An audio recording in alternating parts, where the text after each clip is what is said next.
Fires a shot off the post. Second chance by Sherratt with a follow. He'll score. Then Aho trying to move it around. He does. A Raymond out in front. Second chance. He'll score. Ball goes back. Watched by Jarvis. Given away. Drop for Blake. He scores. Oh, a dart to the upper corner. Jackson Blake. His third goal in 2 games, and Carolina's cut the lead. Now in front, they'll score again. As Rasmussen got loose, Carolina couldn't get the handle in their own zone, and it's 4-1 as the Red Wings strike with 2 quick ones here in the second period.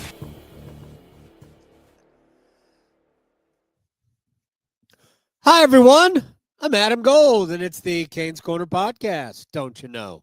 We're brought to you by the Aluminum Company of North Carolina.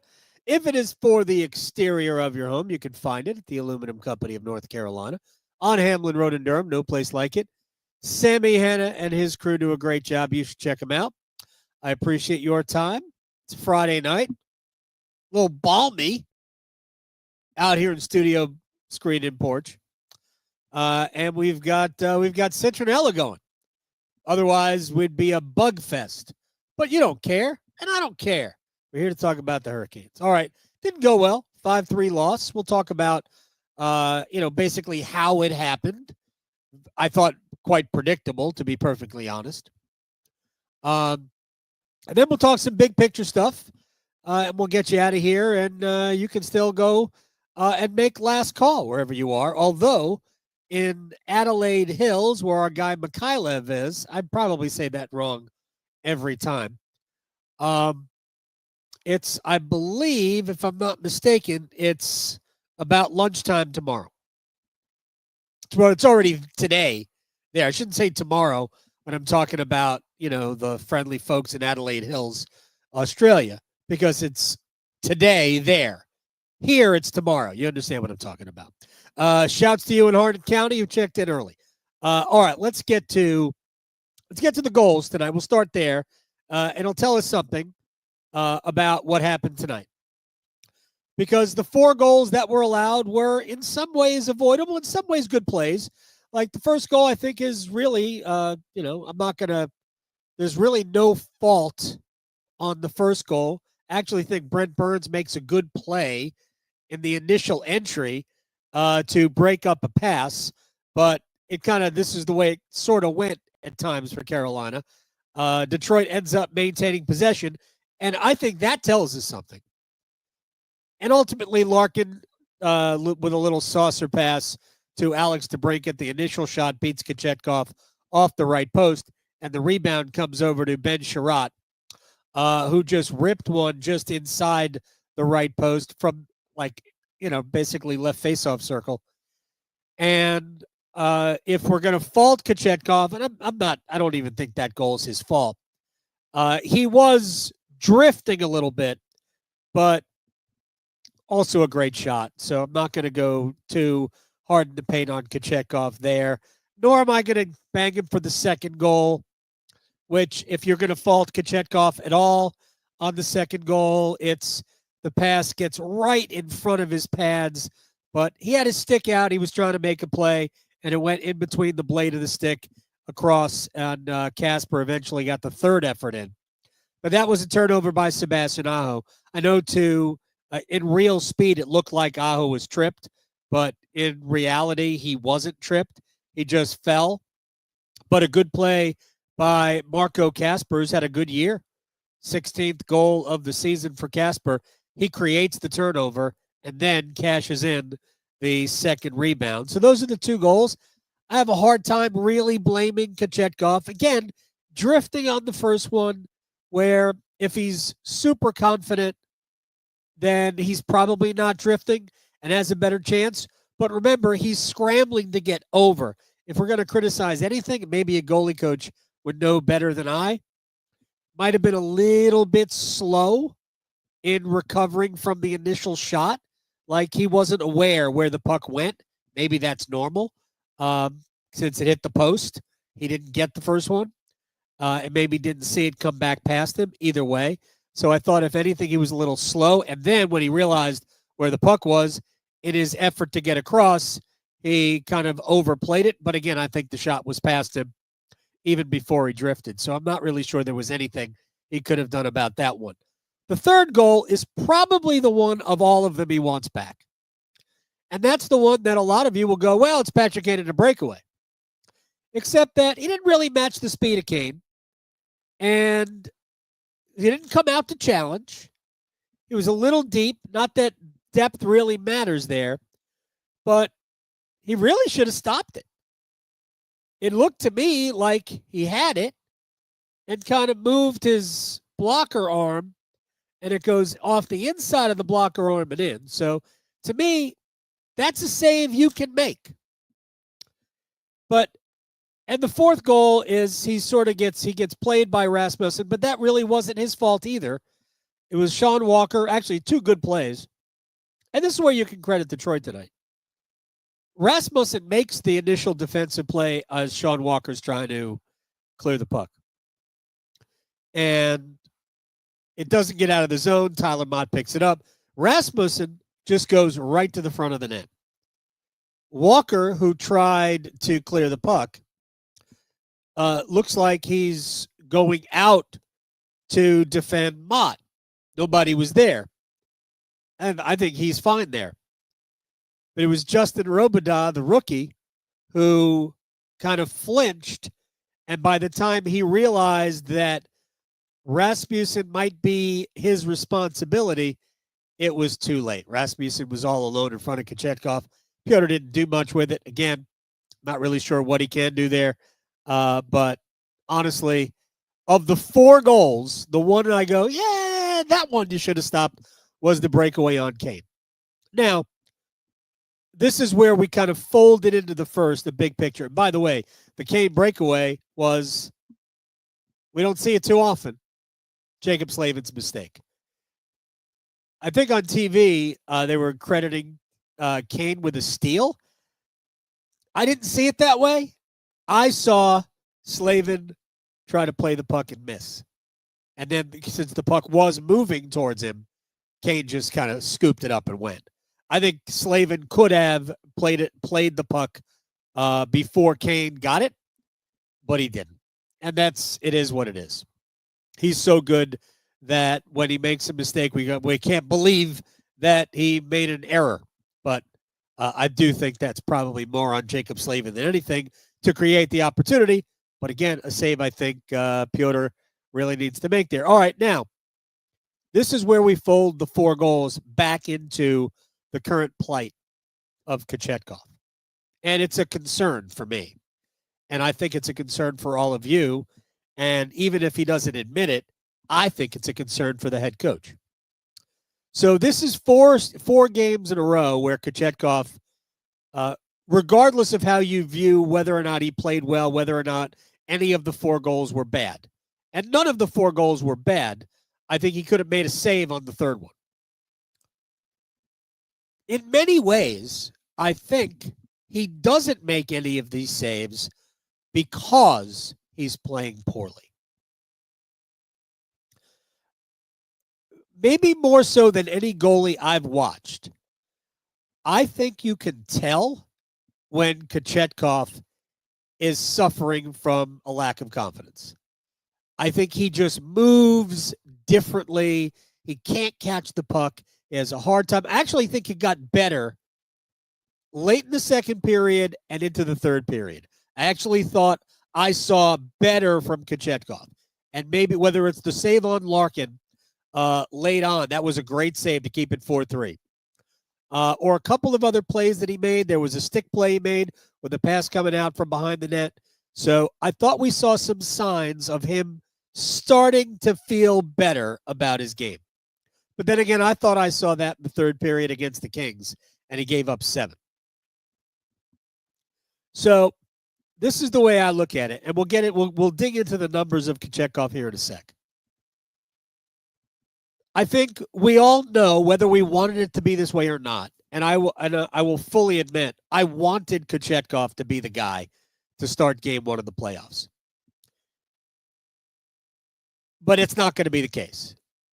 I promise you, barring injury or a wacky turn the other way, Freddie Andersen is going to get game 1 at home against the Devils, And my prediction is that it'll be Easter Sunday for that. Afternoon, evening, I don't know. But I think it'll be Easter Sunday. I guess there's a chance it could be Monday, but the Devils would be waiting around since Wednesday, Thursday, Friday, Saturday. 4 days. I don't think they want to do 4 days and 3 days. Maybe. I don't know. It'll depend on what television wants. Is Carolina, New Jersey a big draw? Maybe not. So maybe it is a Monday night, right? Maybe the Hurricanes will be the last of the Eastern Conference series to start Monday night. I don't know. So I promise you it's going to be Andersen to start game one. Now, here's what we want. Regardless of who started game one, I've been very steadfast in it's not going to be a true alternation because Rod doesn't believe in that.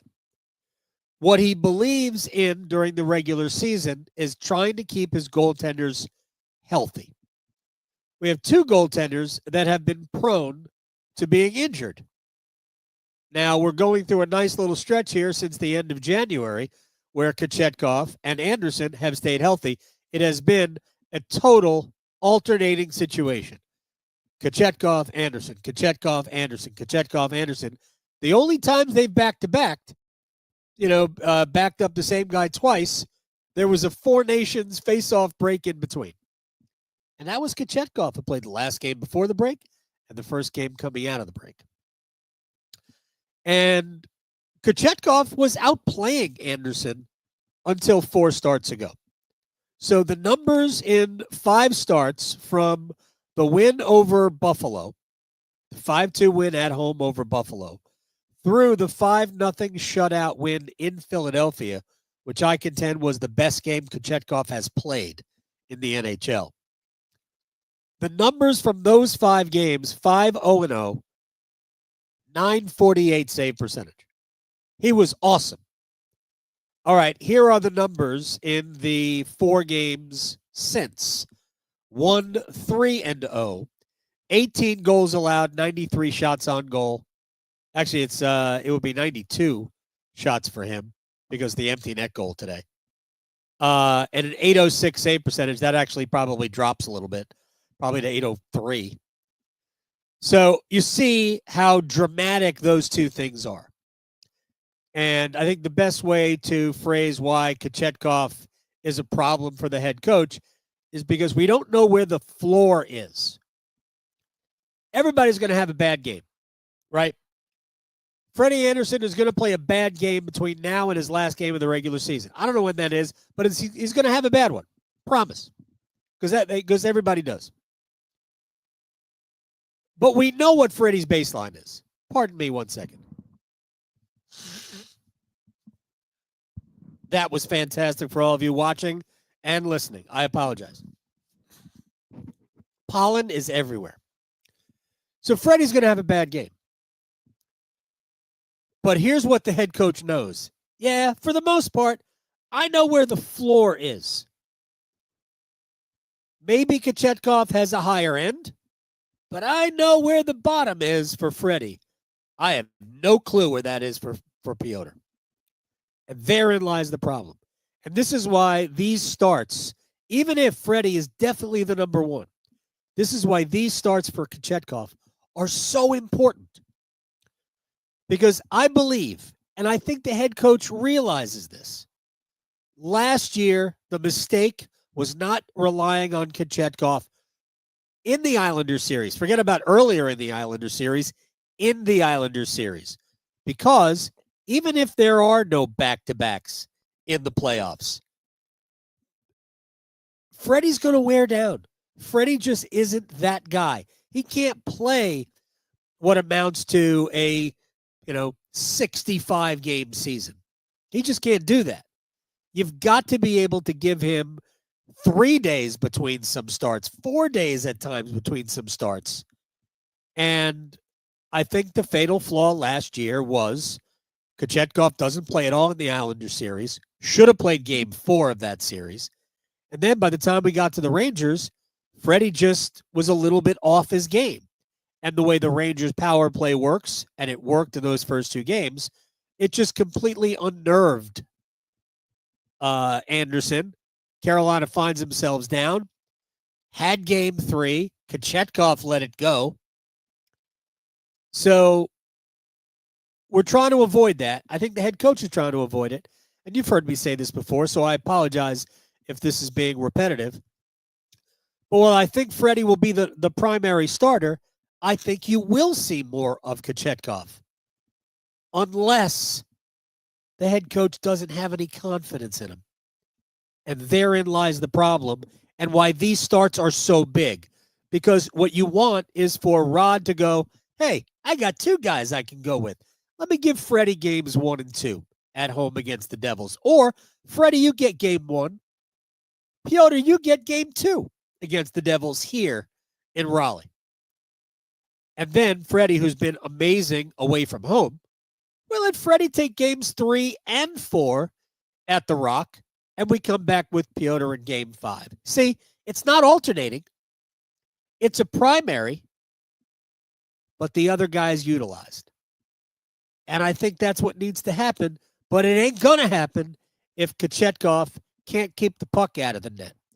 And again, while today it would be, I would not argue if you went, none of the 4 goals are Kochetkov's fault. None of them. And I would say, yeah, you're probably right. But here's my counter. Like to see him have the 3rd one, even though it's not a bad goal. And I tell you this. If Kochetkov is feeling the way Kochetkov was feeling during that 5-game run, during that game in Philadelphia, one of the goals go in. That's it. The 2nd goal doesn't go in. The Kane goal doesn't go in. The 4th goal doesn't go in. When he was on it and he was reading plays better, that's what I'm talking about. And it's very possible that none of those goals go in. But that's what you need from your goaltender. And when Kochetkov loses his confidence, he is a mess. Again, I'm going to hope that what we saw the last part of the 2nd period into the 3rd period is a sign that he's coming out of it.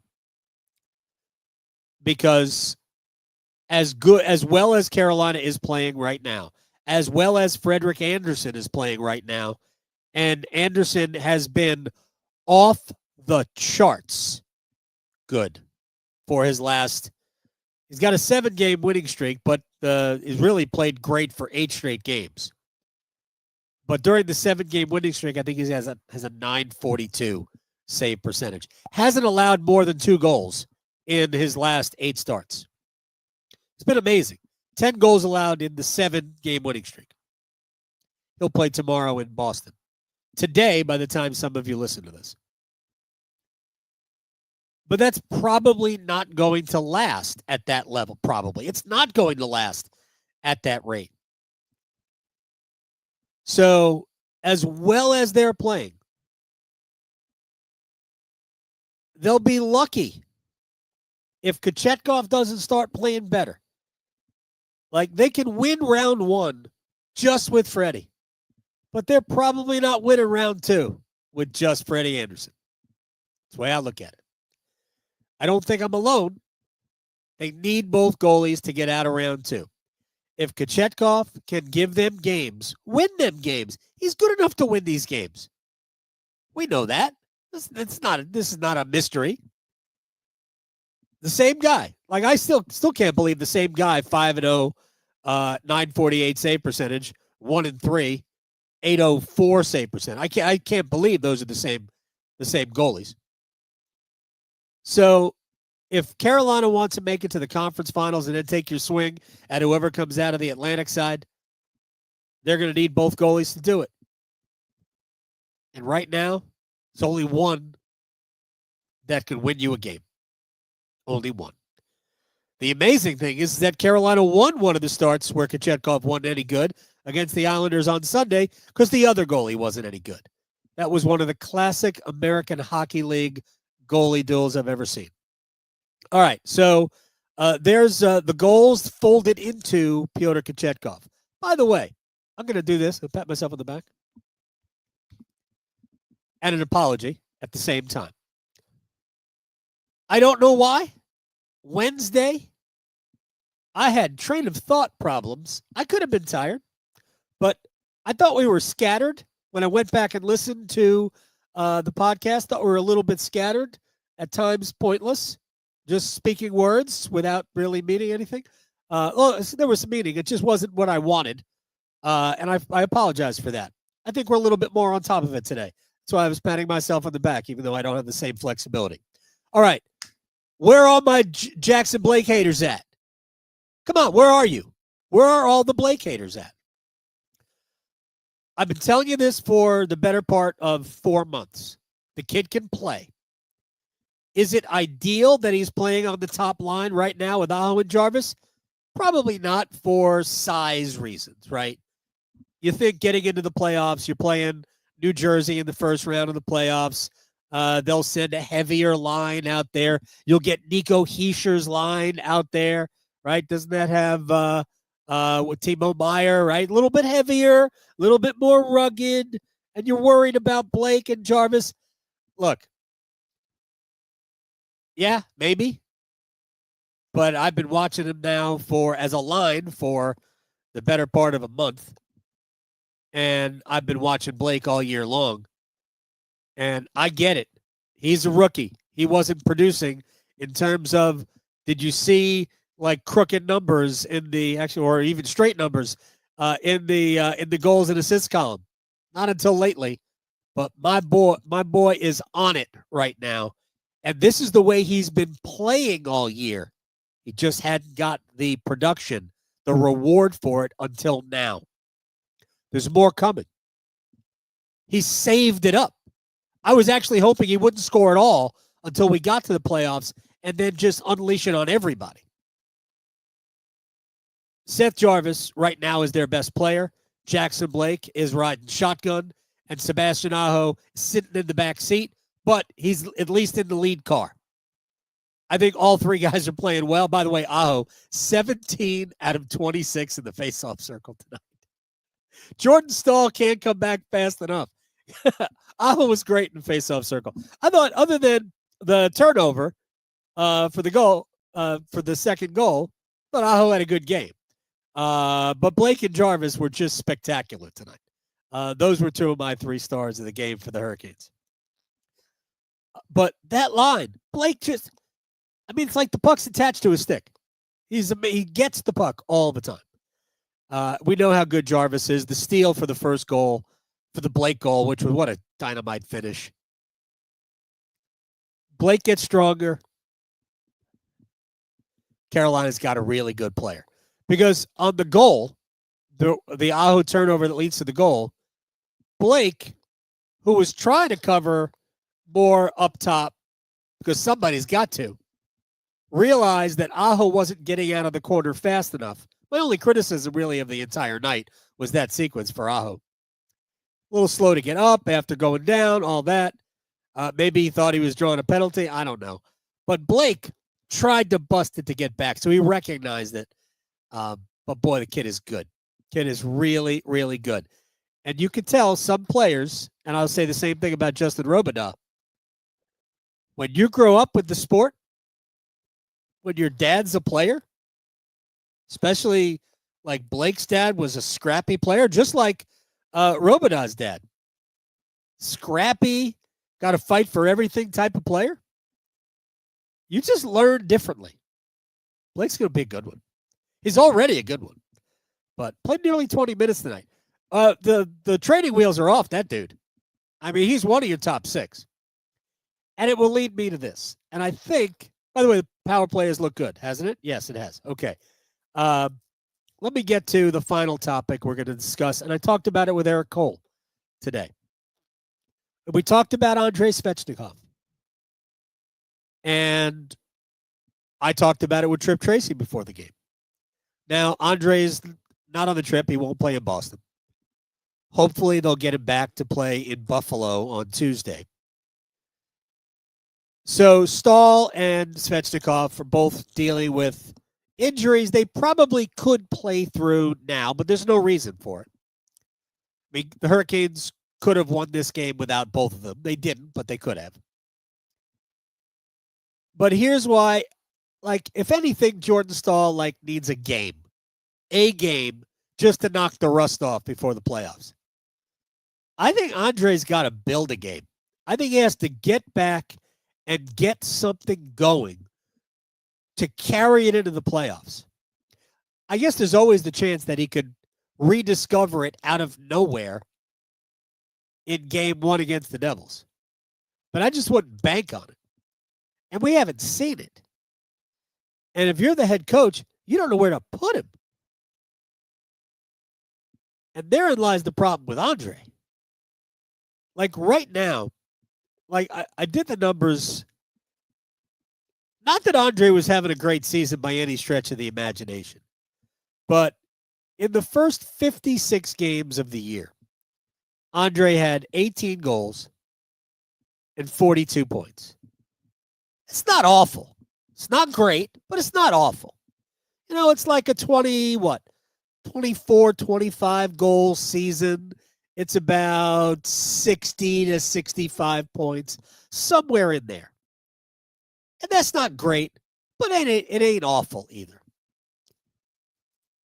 But in the last 10 games, 1 goal, 2 is, by the way, the goal, I think, was an empty net. Yeah, the goal was an empty net goal. 1 goal, 2 assists. He's a -1. He's got 19 penalty minutes in those games.